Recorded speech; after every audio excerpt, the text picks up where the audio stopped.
Op-ed reporter Jesse Gary joining us live now from the Little Saigon section of San Jose with more on the arrests that have been made and how this news is being received there in the community. Jesse?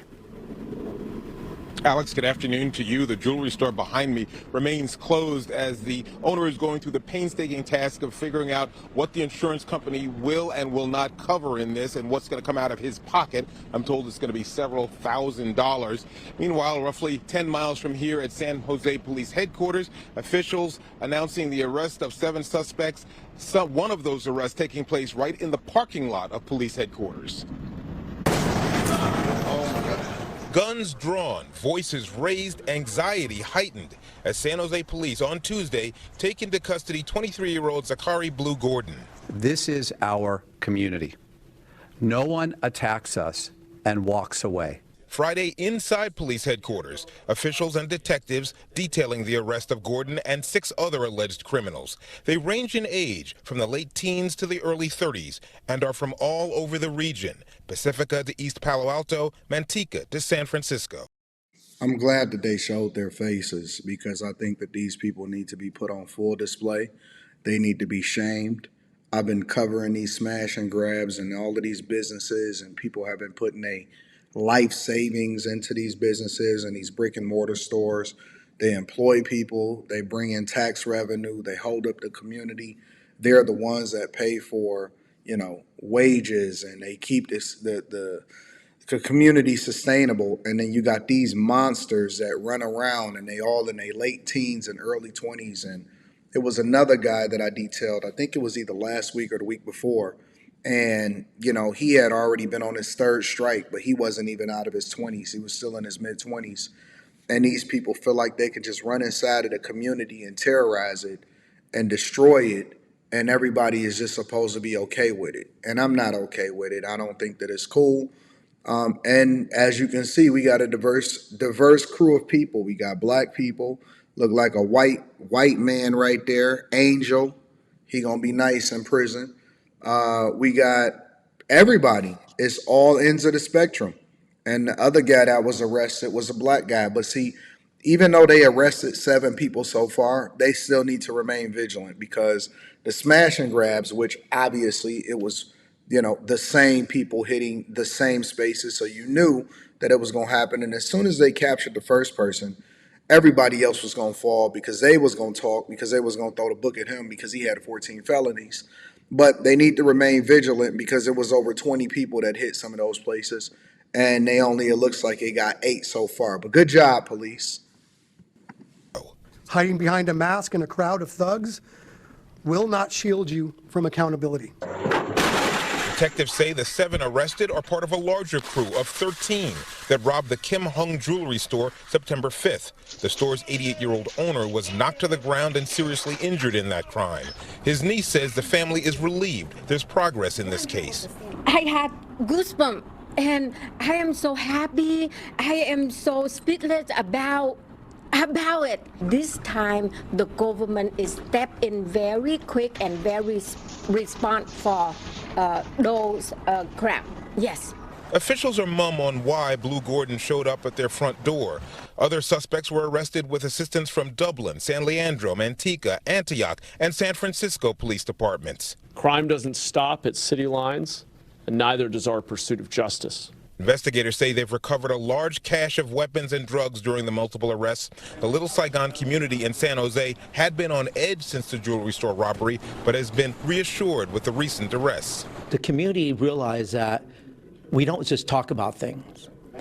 We put things into action. We know several of these individuals are linked to other smash and grab robberies across the Bay Area. And make no mistake, this investigation is far from over. Investigators are urging the other members of this robbery crew to turn themselves in before they are caught, and they promise they will be caught. Most of those already arrested are in the main Santa Clara County Jail or in the Women's Correctional Facility. Jock Samuels was arrested in San Francisco. He's up there and will be extradited down here in short. And then it got the nerve to have women involved in this whole situation. Women, what are y'all doing? Y'all so stupid.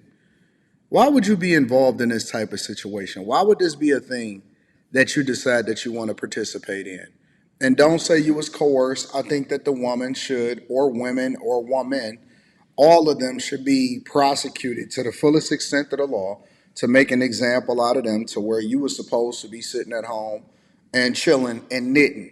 You know what I'm saying? Doing your little story times, telling about whatever it is that's going on in your life.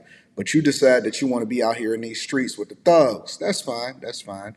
Again, I think that they need to be prosecuted and made examples of. They should be prosecuted just as much, if not more, than the young men that's being prosecuted in this whole situation. Let me continue on to additional coverage for this for you guys.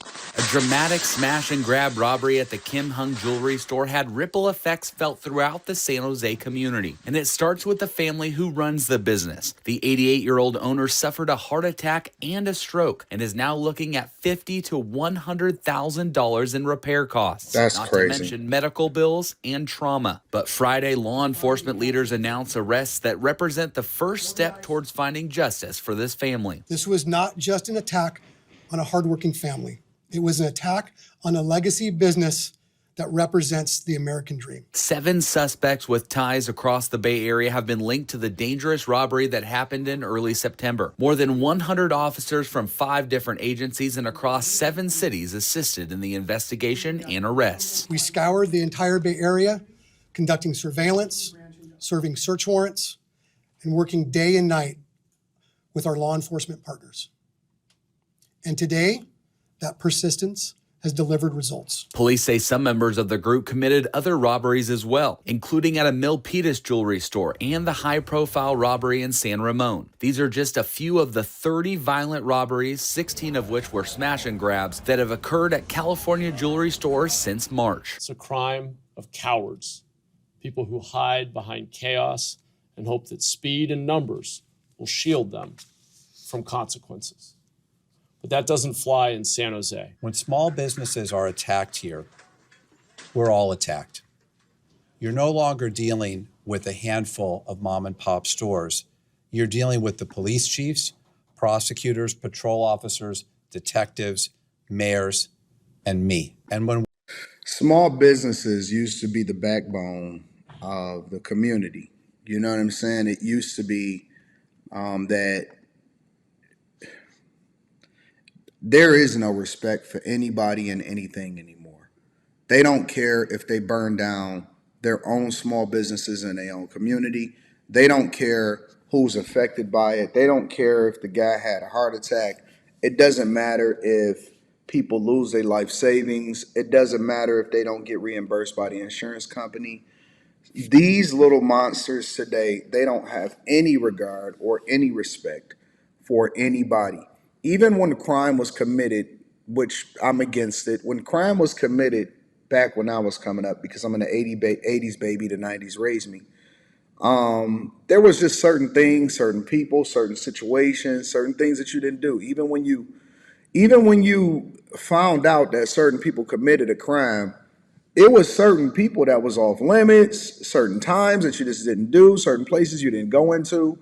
And I know that it was wrong, but it's just like things have just become exponentially worse.